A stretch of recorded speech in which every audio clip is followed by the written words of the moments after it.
Elijah Sindelar for MVP. Hey, welcome to the show. Welcome to another episode of the Pacers Pride Podcast.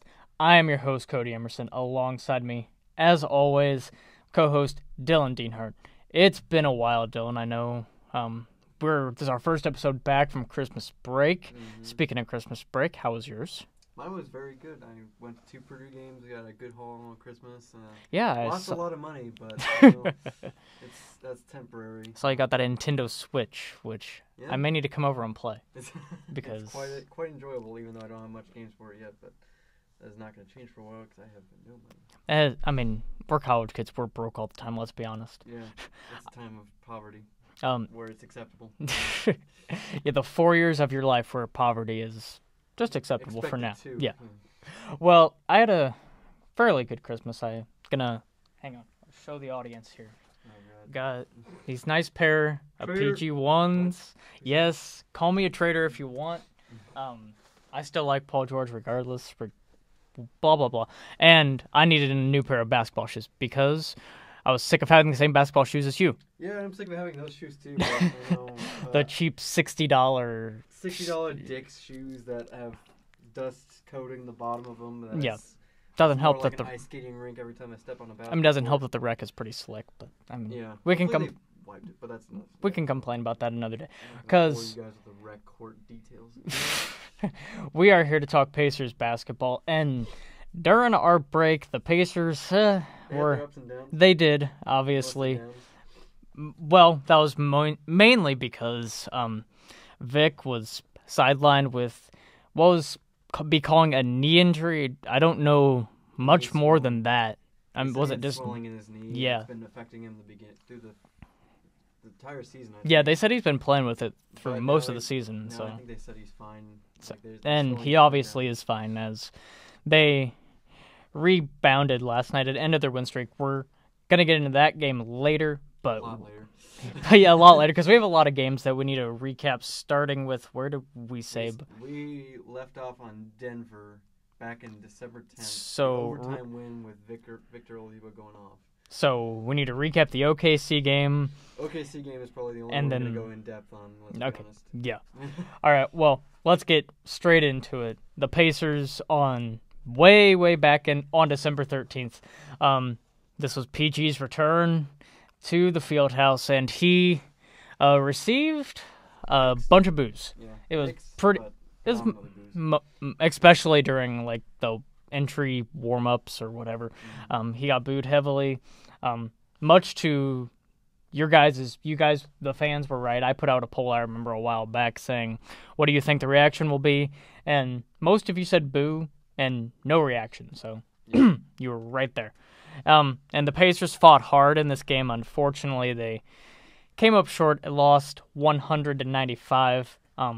Vic was the leading scorer, obviously, again, but love to see that PG did not score much at all, which can't remember. I would think it would be Bojan, a mixture of Bojan and Thad, probably. Was playing some decent defense and guarding him, so it was great to see PG not go off. Yeah, he was 3 or 14. Yeah, so good to see him continue to struggle. But I think him and OKC have found their footing a little bit. But we're not going to talk OKC. We're here to talk Pacers. This game, excuse me.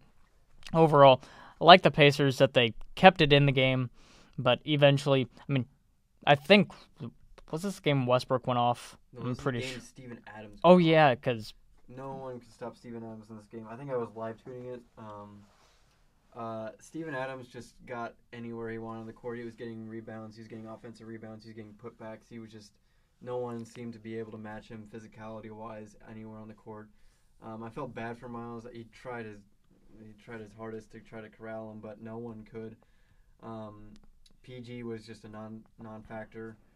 Like I said, 12 points. He had 4 turnovers, which is he was just not. He was playing like he was trying to show the crowd off. Mm-hmm. That he was. I don't know what he was trying to prove that he hasn't proven already. But he was trying to show out. Yeah, he was horrible that night. He came on a little bit late.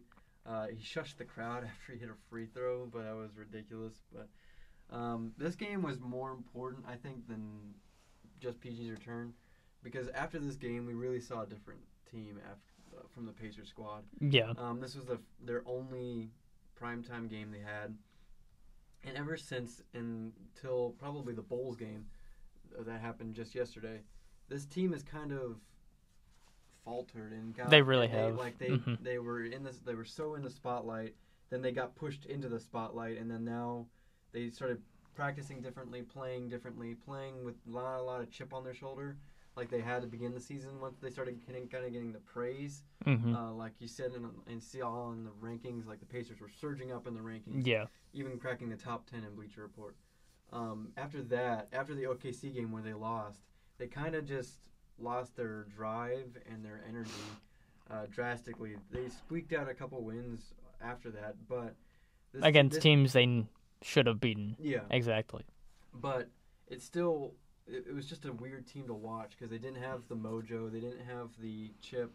They just played like the team that many thought were going to play like in the beginning of the year, which, suffice to say, was a disappointment. But this game was bigger than just the PG return. I think it was just a return of a bad state of basketball play, the Pacers. Yeah, and I just think they lost their, as you probably pointed out, they lost their identity. Really, this team was go, and go again. Go and just push the pace all of a sudden, and they didn't seem to. In the games I live tweeted, you could see Nate McMillan and Kristen Airy and Quinn Buckner were telling them. Quinn Buckner's telling them to go, and whoever was bringing the ball up, whether it was Vic or Darren Collison or Corey Joseph or whoever, they would just bring it up and just stop and wait and dribble it around and pass it around on the perimeter. And then wait till and wait and get a bad shot. And they're 20-19 as of right now, but as I said, we're gonna get into some of these games, and these are games the Pacers just shouldn't have lost, in my opinion. So the OKC game, as you mentioned, I think that was a huge turning point. Unfortunately, it turned down or into a bad situation for the Pacers, but got to push through. There's still more than half the season left for this team to make a push. I think as close as the East is right now, and now that we have Victor back, don't know quite what the schedule is. We'll get into it when we preview it. But this team needs to make a run, I think, to prove a point. Conference road trip going up. So yay. That's going to be fun. All right, well, that was the OKC game. Obviously, a huge night. Paul George got booed. Did not play well, which is always good to see. He didn't play well in the two meetings. He hasn't. But now we can move on from this whole PG era. I think the PG era is officially done. This was the stamp on it. We don't see them again this year. So I think Quinn Buckner, after the game, I was watching the end of that game. That's what he said is, this was good for both teams because they were looking. Both teams had this game probably circled on their schedule, and now that they can both move on in their separate ways, hopefully better ways for the Pacers, obviously. All right, next game going to preview is the game or the team Pacers cannot seem to figure out, I don't think, this season, and that's the grindy, physical team that is the Detroit Pistons. Pacers lost this game as well, 104-98. Vic was being Vic. He had 26 points, but not much else happened for the Pacers team this night. This continued a trend of getting down early and trying to fight their way back. They almost did cut it within a 6-point lead at the end, but were not able to finish it, obviously, and it just was a trend to this point, like with the Nuggets game that we won in overtime before this Oklahoma City game, where we had to come back and Victor Oladipo went supersonic just to get us to overtime, and then giving us the overtime win. It just was an unfortunate trend that till the Bulls game was still prevalent, where we just could not start hot. Like, first quarters were our bane. Like, we could not score anything in the first quarter. We'd be down early, have to fight our way back, and that's just not a recipe of success in the NBA. Yeah, this game seemed to be a trend for what was to come for these upcoming games. Just you look at the box score. Vic had 26. Miles Turner had a great game, had 24 points, 8 rebounds. But the story kind of seems to be the story in most Pacers games that they lose. They lost the three-point battle, only shooting 9 of 30 from the three-point line, and Detroit shot 13 of 32, made 4 more threes. That's the difference in the game. You just have to at least limit the threes. Because this Pacers team, they've seemed to die off. Because I remember to begin the year and for a little bit, they were leading the league in three-point percentage. I still think they're probably second, third, at least top 5, I think. I remember Quinn Buckner mentioning it during a podcast, or not a podcast, but a broadcast.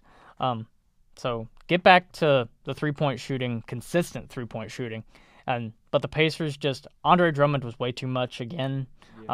Crashing them boards, had 13 of them. That's probably a quiet night for him on the boards when he can sometimes get 20 rebounds. And the surprising thing, I think, 5 of 8 from the free throw line, which, excuse me, I'm not going to say drastically improved. He started off the year incredibly well from the free throw line. Yeah, he's kind of come back down to earth now, but he's still shooting, I believe, maybe in the 60s or something like that, which it's an improvement for him. What, did he shoot 50% like the years prior? Yeah, it was like 40, 50%, something terrible like that. Like Jan Mahimi. He makes one, the other one's got to be missed. So. No, that's Thad Young. No, it's Jan Mahimi. I remember Jan Mahimi back a couple years ago. If he made the first one, you automatically knew the next one was just going to miss every single time. I kind of feel that way with Thad, too, because, I just feel like I don't trust Thad going the free throw line. It seems like he misses the first, makes the second, misses the first, makes the second, whatever. But the Pacers lost again. The main point in this loss was the third quarter. Pistons outscored the Pacers 34-20 after the Pacers outscored the Pistons 35-25 in the second. So they were riding into halftime hot, and then the Pistons just came out and blew them out of the water in the third. And as you said, the Pacers kind of fought back, but just wasn't enough as the Pacers lost this game. So the next game that we're going to talk about, the Brooklyn game, which was,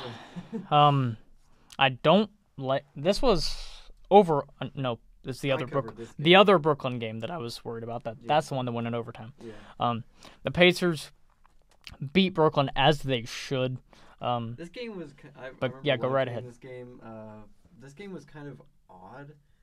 Like we would always have a solid 6-point lead, but Brooklyn was just sticking with us, and I never felt real comfortable in this game until around the fourth quarter. Victor Oladipo started hitting Victor Oladipo shots and started pulling this game away, which was a much-needed win, as you could see in the upcoming schedule. But Brooklyn, I don't know what, Brooklyn just plays us tough. For whatever reason, the 140-point game to start the season, they only lost by 12 to this game, and then the next game they took us to overtime. Yeah.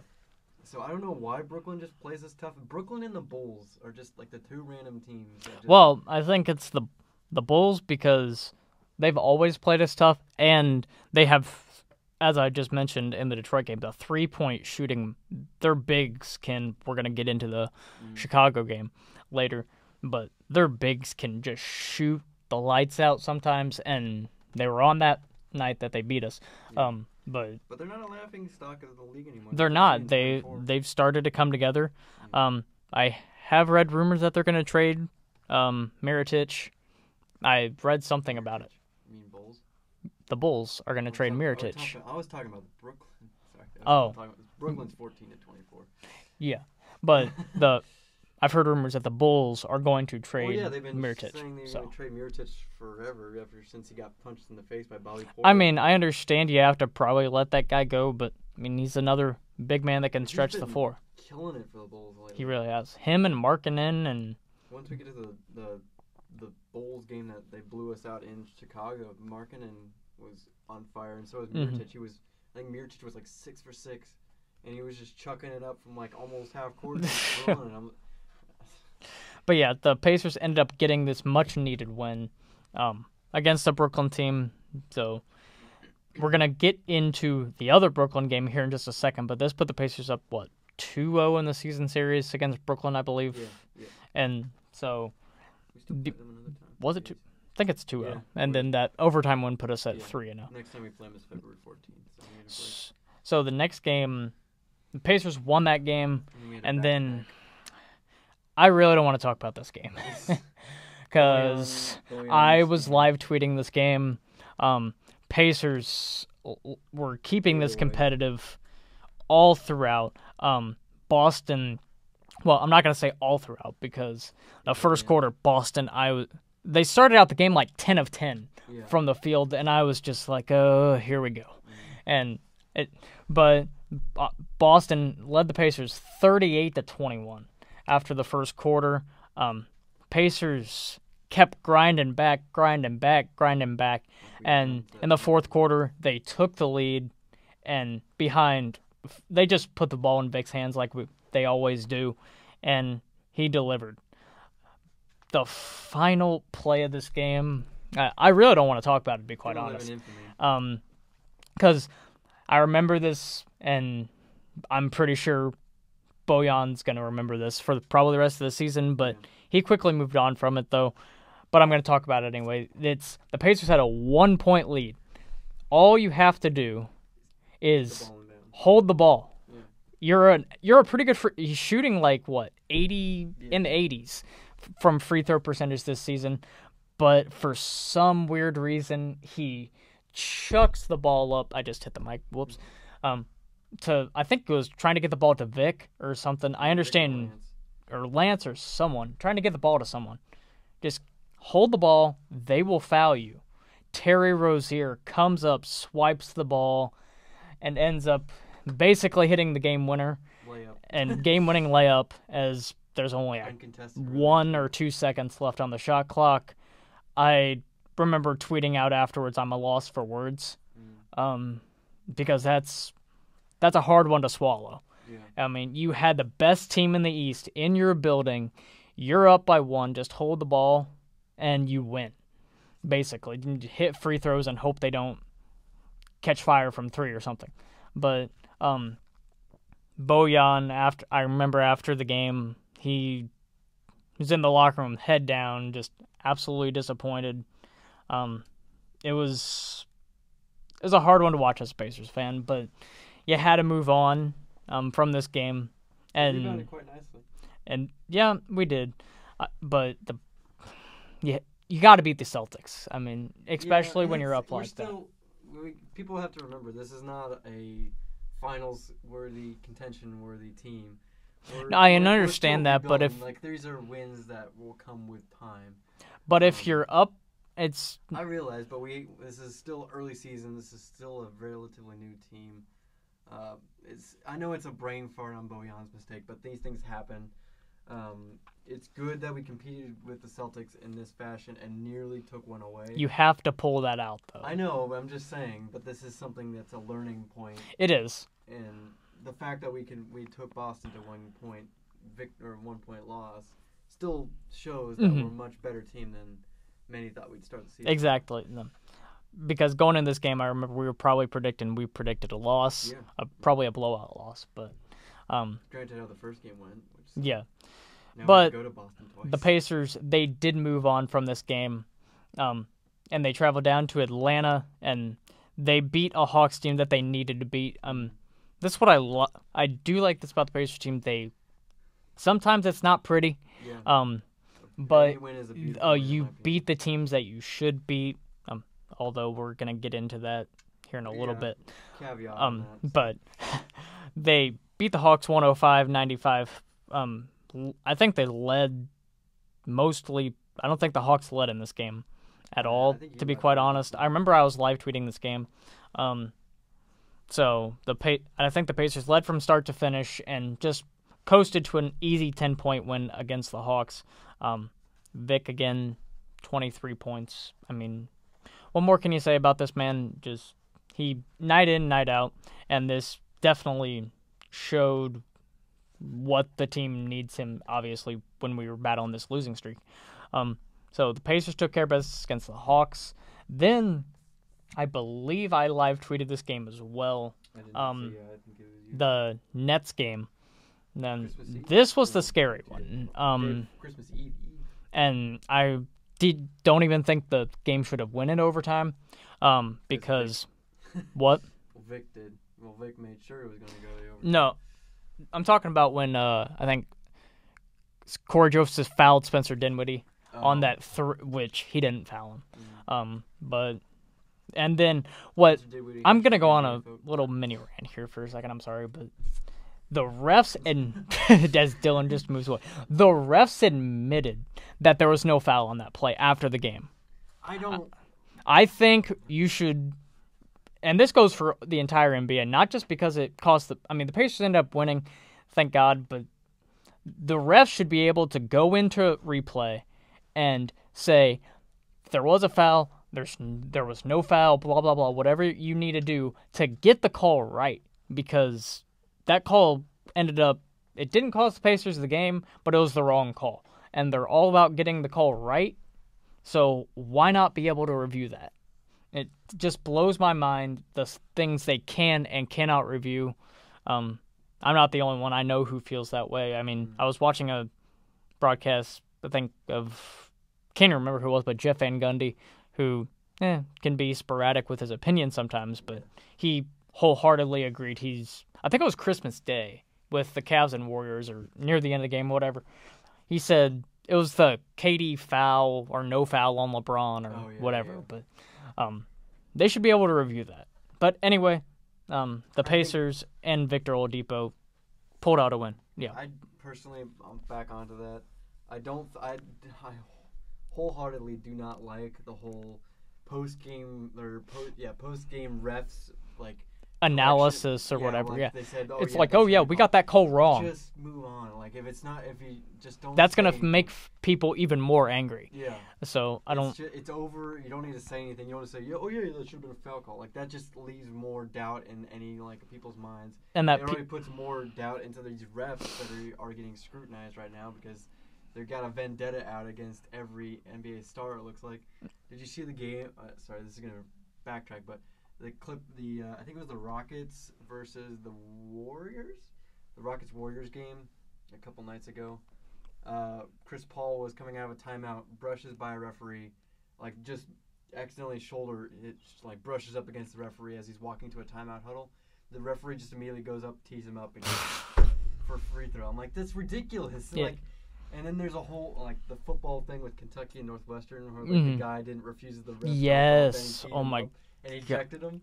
Yeah, that was dumb. Yeah, so the refs are getting a little power hungry, I feel like. And though I do agree with Draymond, I think that we need a new batch of refs, personally. I mean, I wouldn't mind, but I just don't see where these refs are just out of control this season. I've never seen it before. I don't know if they've been too loose in the past, and now they're trying to make up for it or something like that.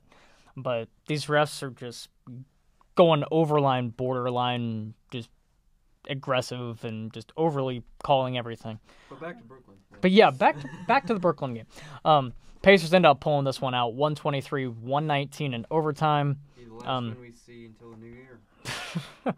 That it would be, as the Pacers after this game. We'll just call this 5-game losing streak the not Victor healthy games. Yeah. So we're gonna quick recap. Victor wasn't healthy, so. Well, no, Vic played in the Detroit game. We did. Yeah, sorry. He was a leading scorer. No, with for the Pacers. For the Pacers, yeah, with 13. So you could tell against once again the Pistons, which I think sucks that we can't beat them because the season series is over. We lost 1-3. Yeah, and if we are battling for playoff seeding, that's gonna go large in Detroit's favor. So cannot beat the Pistons, as the Pacers I don't even think Well, we got outscored 40-19 in the first quarter, so that doesn't help. Were you live tweeting this game or no? Was I live? This might have been the area after Christmas where we both were busy. Yeah. We didn't get a couple games. Sorry, we have families and stuff like that. Christmas celebrations. But happy non-denominational celebrations. Oh yeah, I may have. I think neither of us live tweeted this because I remember texting you afterwards saying, "Thank God I didn't live tweet it," because I just hate live tweeting losses. It seems like he gets all the wins. I'm not going to complain. I did get the Chicago game, which infuriated me because of multiple. Seems like I have to live tweet all the losses, but we just text each other and it's like, "Hey, you want to live tweet?" And we're like, "Sure." And the Pacers seem to favor him more. Yeah. I don't know what it is, but maybe I should start live tweeting. But then if I start live tweeting, they'll just start losing, and I'll lose my luster. But yeah, the Pacers against Detroit really had just no response. Only held to 83 points, which you're not going to win scoring 83 points unless your defense is ridiculously good. Yeah. So yeah, and then after this game, again, this is what I'm talking about with beating teams that you should beat. We're going to talk about the Dallas game. Yeah. I know you did not have Victor Oladipo. Yeah. But Dallas is one of the worst teams in the Western Conference. I understand it's the Western Conference. I understand they're a bit better overall, but you cannot lose to the Dallas Mavericks. I think this goes back to like the sluggish, lackadaisical play that we just started to develop over the last couple of games. Mm-hmm. It started with the large deficits having to climb back into games, and this is what happens when you've been climbing back into games and you lose your leading scorer, you're gonna get a 5-game losing streak like this. I'm not surprised we lost to Dallas. We really weren't playing well from Detroit to Milwaukee this whole stretch. Mm-hmm. We've just been playing lazy basketball, uninspired, and then when I read that before the Chicago game, they had their best practice all year. Granted, that helped with Victor Oladipo coming back, but I think someone lit a fire in them and said, "Hey, we got to wake up. We got to stop playing like we have nothing to win for." So. I understand Victor leading scorer. I understand he's the heart and soul of that team, probably, but it shouldn't come to that, if you ask me. Maybe a guy like Lance or I don't know. This team's so young. Maybe Lance and Thad and the vets who have been on this team just get under the team and just hold a team meeting or something like that. I don't know. Yeah. But Dallas was 11-25. Cannot lose to them. I understand you lost Vic, but This was the time when I was expecting Miles to step up huge, and he didn't. Yeah. Speaking of Miles, one quick bad thing about Miles Turner that I wish he would improve on, and I thought he would improve on this season, but he hasn't. He likes, in the post, especially when he has a mismatch, which I don't know why, likes to fade away. Mm-hmm. It's like, I don't know if he's not confident in his strength ability or his low post ability, but every time I would see Miles Turner get the ball in the post, he would back him down a little bit, and then just fade away. Miles, I know you're probably not listening, but just one small criticism. Yeah. Back the guy down. You're most likely stronger than he is, unless you're going up against like another Drummond or something like that. But especially if you get a mismatch, like on a small forward or shooting guard or something, back him down, and because you're going to be bigger than he is, you're going to be taller than he is, so just back him down and finish an easy 2-foot hook shot or a layup or something. Don't fade away and make the shot more difficult on yourself. Yep. So that's just one small criticism I've seen from him this year. Speaking of Miles Turner, he did have 16 points in this game. I will say Miles Turner's playing very well. I don't understand why everyone on Twitter wants to trade him. Yeah, I don't either. Or something, but as I think I retweeted, still leading the league in blocks. Yeah. So he's in his third year an elite rim protector. If you say he's anything less, then you're out of your mind. It's his third season. The kid's, 21? Yeah. He's the same age as us, basically. I can't imagine being playing. So, give him time. He will. He's not like a 30-year-old vet that's not going to improve anymore. Yeah. People are putting way too much pressure on him. So, Twitter, please back off Miles. Now that Vic's back. Now that Vic's back, I don't see any. After this Bulls game, I hadn't heard anything about Miles being traded. It seems you all just want to. I heard bench. I heard bench him. I heard trade him. I heard all kinds of things. Yeah. Just please let the man just do his job, and he'll be fine. As I said, he's leading the league in blocks, so you have to keep him out there on the floor because he's still an elite rim protector. Don't think he'll quite get an all-star bid this year, but if he's lucky, see Giannis is leading the votes. What? Giannis is the leading vote getter. Right? Yeah, he deserves it. Yeah. Sorry, LeBron, but Giannis deserves it. As we're gonna get into when we talk about the Milwaukee game. Yeah. But first, the Chicago game, which I'll just dubbed the Market and Mirotic. You live tweeted this game, so go right ahead and tell us what happened. God, I don't know why Nikola Mirotic is a Pacer killer. Can we just title this episode "Mirotic the Pacer Killer"? Sure. What is he, 6 for 6? I was live tweeting every time Mirotic shot at the basketball, I was like, oh, this is going in. I swear he took a half-court shot at one point. He was just like, this heat check keeps working. I'm just going to chuck one from half-court. And it probably almost went in. I don't remember quite fluidly, but him and Lauri Markkanen just single-handedly dismantled the Pacers one by one with every shot they took. Lauri Markkanen could not be stopped. Thad Young tried his best. He was getting shots from wherever he wanted to, and the Pacers just didn't simply have an answer for him. Miles Turner was getting destroyed in the post by Robin Lopez. That can't happen. Robin Lopez is an okay post player, more noted for his defense than his offense. Still, he was taking Miles Turner to school. Anytime Robin Lopez got the ball on the post against Miles Turner, it was going to be a basket. There's just no way around it. This game was just really, really kind of an odd one to watch. I mean, the Pacers tried their hardest to get back into this game. Every time they cut it to a 9-point lead once, and then after that, just Mirotic bomb, and it's up to 15 again. Yeah, looking at the box score, Mirotic shot 8 of 16 from 3. And it looks normal, but he was 7 for 7 to start the set, in the first half. And then Markkanen was 5 of 9, 11 of 17 from the field. Finished with 32. And your backup power forward finished with 28. Yeah. So, then for the Pacers, Darren Collison had one heck of a game. He did. He finished with 30, which it's great to see. But outside of Lance and Sabonis had 14 off the bench. This is starting where we started to see Joe Young get more minutes. We started to see. I wanted to see Poythress get more minutes, but he only got. I was hoping Poythress would play last night. He had some good hustle minutes against the Bulls, but. This game was just chalked down to. But when you shoot 7 of 22 and the other team shoots 18 of 39, and plus they were perfect from the free throw line, it's not looking good. Yeah.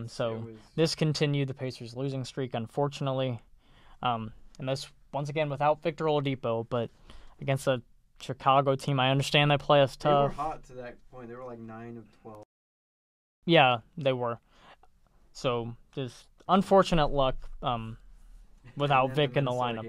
And I don't want to talk about this Minnesota game because I was live tweeting this one, and the Pacers. This was the game. The Pacers starters scored 0 points in the first quarter. What the heck? It's 16-2 or something. Yeah, I will give the Pacers credit. The bench played bench played outstanding in this game. Joe Young had a career. He pretty much playing dirt minutes at the very end, but he played a heck of a game. Had 20 points. This Pacers team, I don't know what it was, and this continued the trend of the starters just not playing well. Without I don't know what it is without Victor Oladipo, but as we said, someone has got to step up, whether it's Lance, whether it's Miles, whether it's Thad. Someone has just got to step up and help this offense because it's you can't have your starters scoring no points in the first quarter. I will give the Pacers credit. They fought back, but the killer was the third quarter when Minnesota outscored the Pacers 38-20. And during this game, I apologize if you guys late in the game did not see many tweets from me. There wasn't much I could really say, besides for the fact that Minnesota was getting anything and everything that they wanted. And turnovers, I think turnovers also, I want to bring this up real quick. Turnovers are a killer for the Pacers right now. I don't know exactly where in the NBA they rank in turnovers. It probably, if I had to guess, it probably would not be good. Because in this game they had 17, and early turnovers by the starters would just kill you. And as I said, I had nothing else much more to say. The Pacers outscored the Wolves, though, in garbage time, mainly in the fourth quarter. As I will say, heck of a game from Joe Young. And I did tweet after the game. I've been a Joe Young fan for quite a while now. As soon as we drafted him, I watched him a little bit at Oregon. But oddly enough, we're tied for seventh in most, or at least. Really? Or yeah, at least. That's a shock. To be quite honest, it really is. You know who leads the league in least turnovers? Dallas. Okay. Alrighty. And tied for first is Minnesota. Yeah. I know how you love your plus minus, Dylan. I think Pacers starters. Thad minus 33. Bojan minus 28. Darren minus 27. Lance minus 35. Yeah, it's not good when no one in your starting lineup makes it past -20 on your plus or minus. Miles had a minus 13, so I mean, and every one of the bench had a plus. TJ, and everyone from TJ Leaf all the way down to Damian Wilkins had a positive plus minus. So, as I said, once again, heck of a game from Joe Young. I really like him. He's coming on strong. He really is. Now that we're starting to give him minutes, he's shooting his shot, which I like. He's not shying away from it, which I think he has been when he's been given time.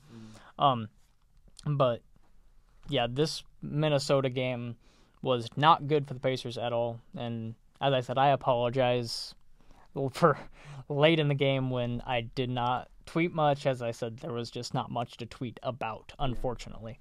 And the Milwaukee game happened. Yeah, this Milwaukee game, I don't know about what happens.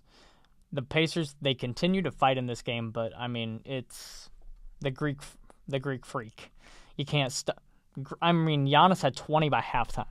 Yeah. And no one. I think this has been, although I will give major props to Sabonis. I was talking to you a little about before the show. I know Vic's probably most improved right now if you were given the award out, but don't sleep on. I know Vic will probably get it if he continues this level of play, but Sabonis deserves probably a runner-up trophy. Or I don't know if he'll get it. I mean, if he can hit 24, he was our leading scorer off the bench. Yeah. I don't think he's gonna get it, obviously. If Vic continues this level of playing, you also have guys like Kristaps who's having heck of a year. But I think he should get at least some consideration maybe for it, because I don't know quite what he's averaging right now, but these last couple games he's been in the 20s, and that's great to see. Really improved from what he was last year in OKC, which he's probably just a spot-up 3-point shooter. Yeah, well, I think I heard a stat during the Bulls game. He shot 51 threes total for OKC last year. He shot 3 or 4 with Indy this year. So because we're utilizing him. He's more of a mid-range to back. He's starting to show us what a nice post game he has. Yeah. So scrappy player too. He really is with getting in boards and putting some people on some posters this season too, with some dunks. But as far as the Bucks go, you had.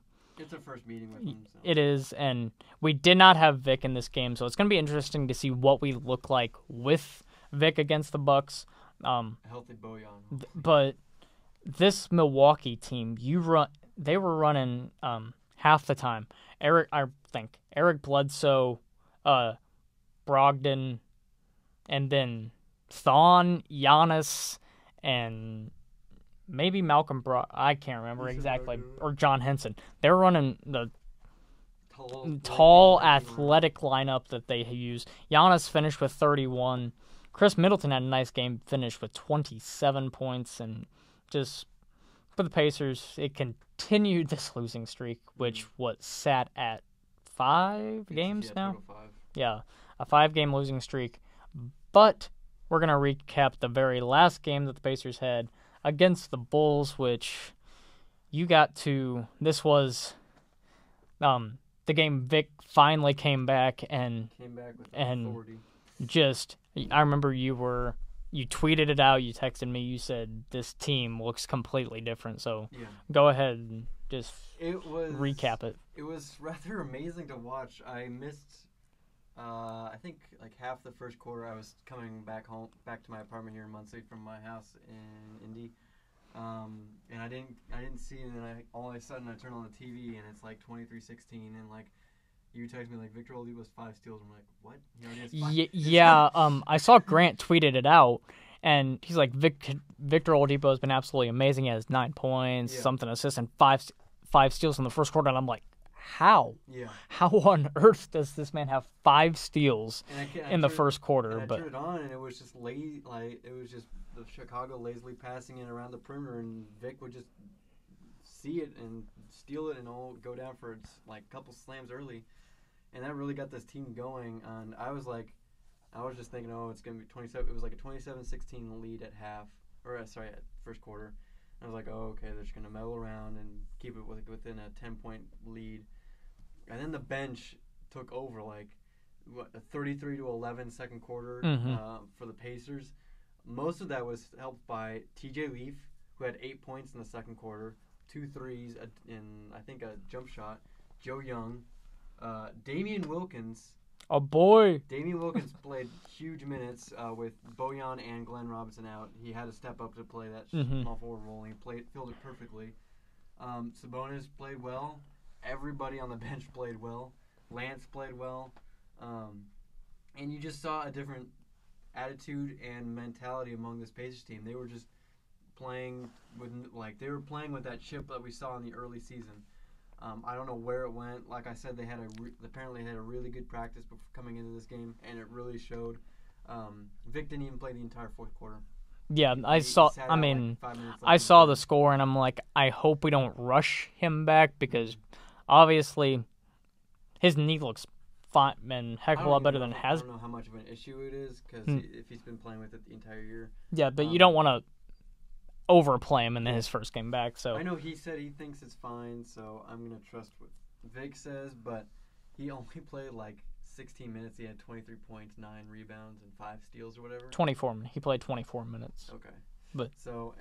But shot 9 of 11. Yeah. So great to see Vic back in.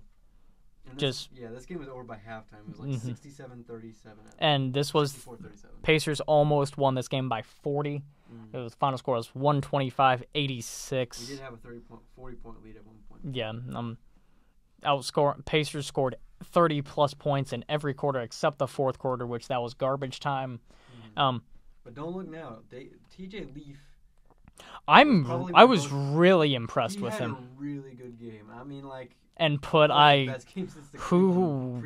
put him on was it Paul Zipser? Yes, I remember seeing 6 of 6 from the field, 3 of 3 from behind the arc, 15 points, 6 rebounds. Shy of his career high.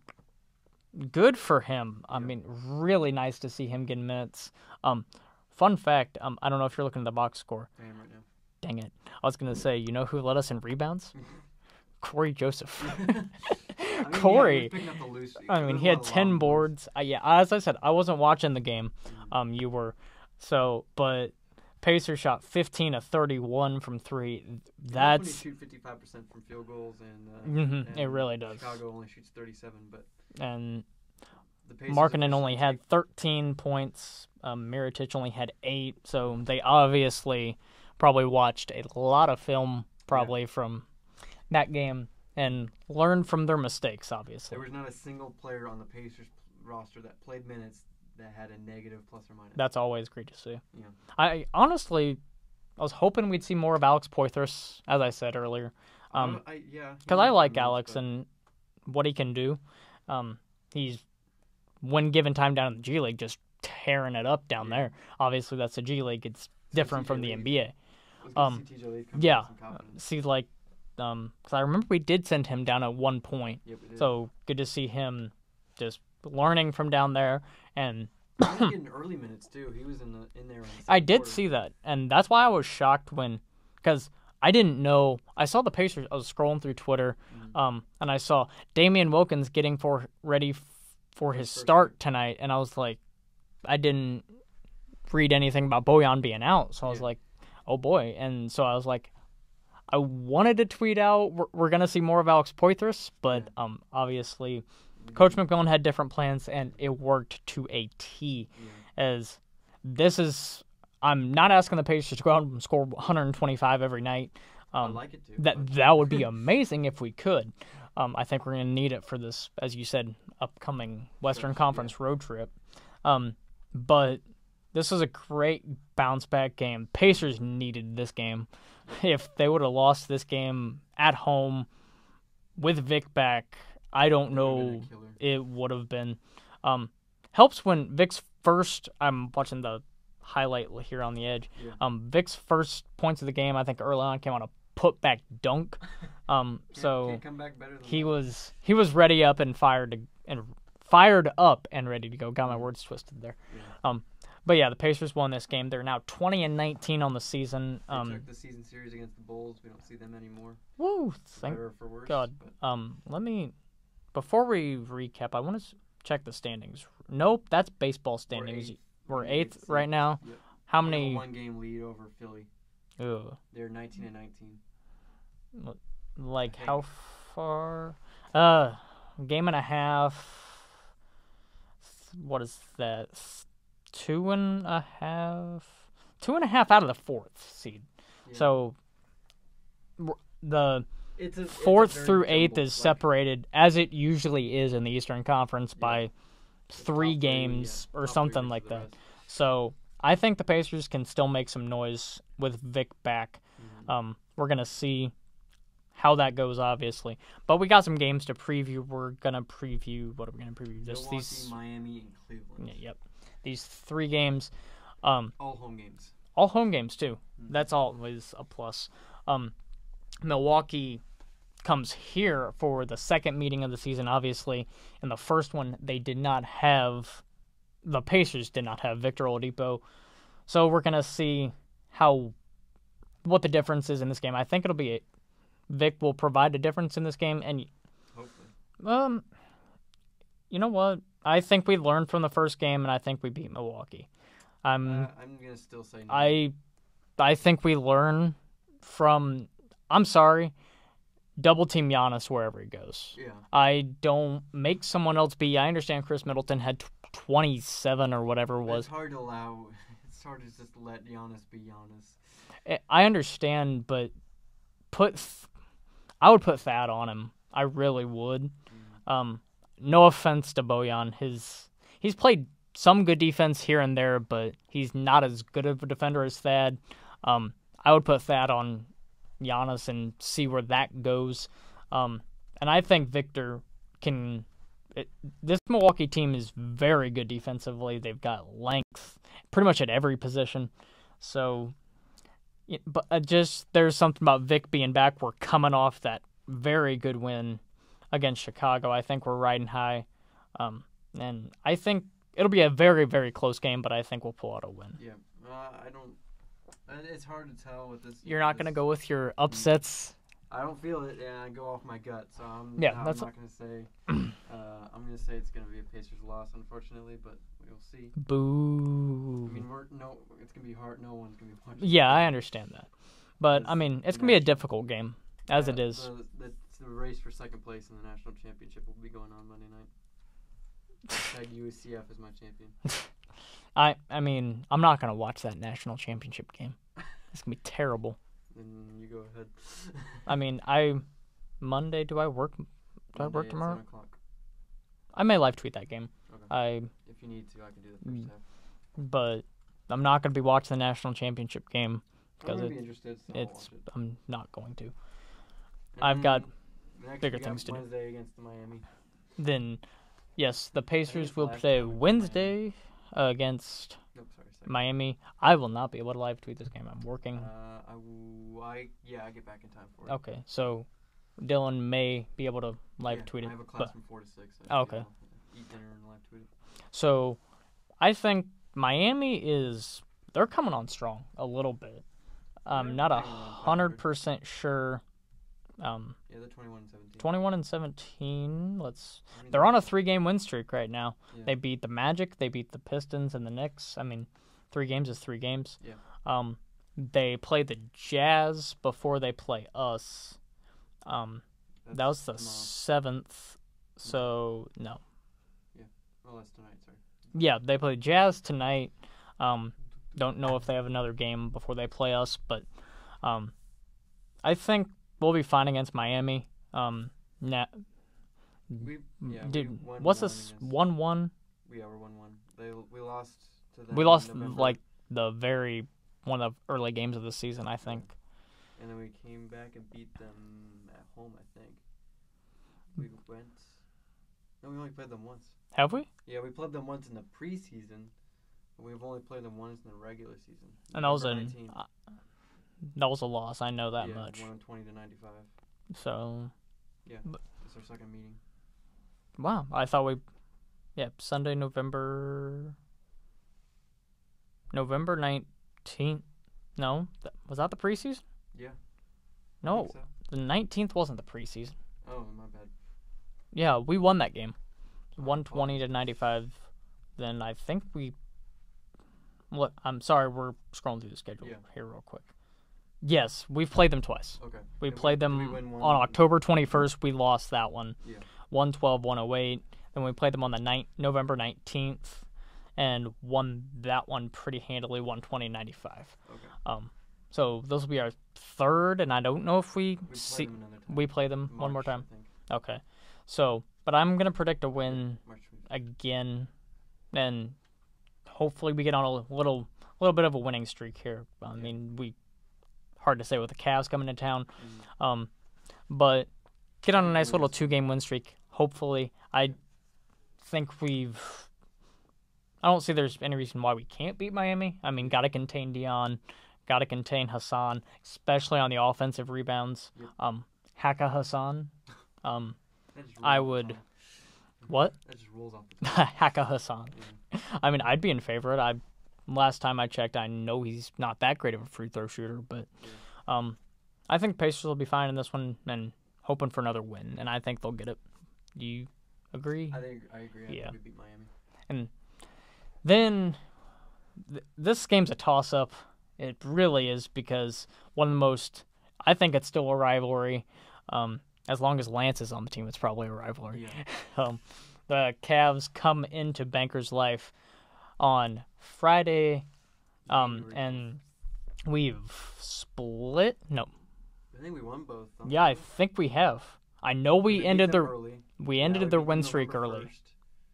We beat them November 1st. And then we beat them December 8th. Yep. So we're 2-0. We're 2-0 against Cleveland. I think we're 3-0. So, this is my hot take or my prediction. I think we lose lose Milwaukee, beat Miami, beat Cleveland. I think we play Cleveland always extremely tough. I think they don't. Last time they played, I'm just looking at the box score from the last time we played real quick. Vic had 33. Yeah. And we won 106-102. going to be hard to contain LeBron, as always. Yeah. But got to contain the threes from Cleveland, as always. Got to contain Kyle Korver, J.R. Swish.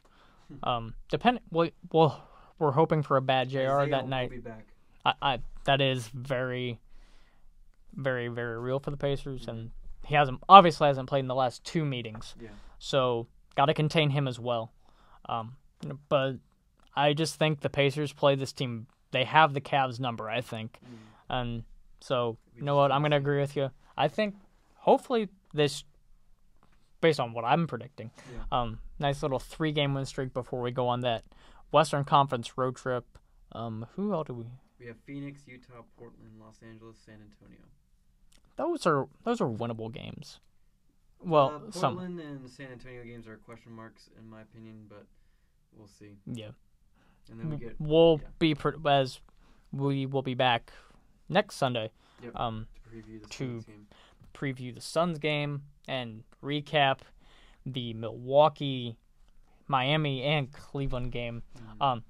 One last thing before we go on. Actually, a couple little things. We talked about it before the show. Our friend at Indiana Sports Coverage, Grant Afseth, put out an article.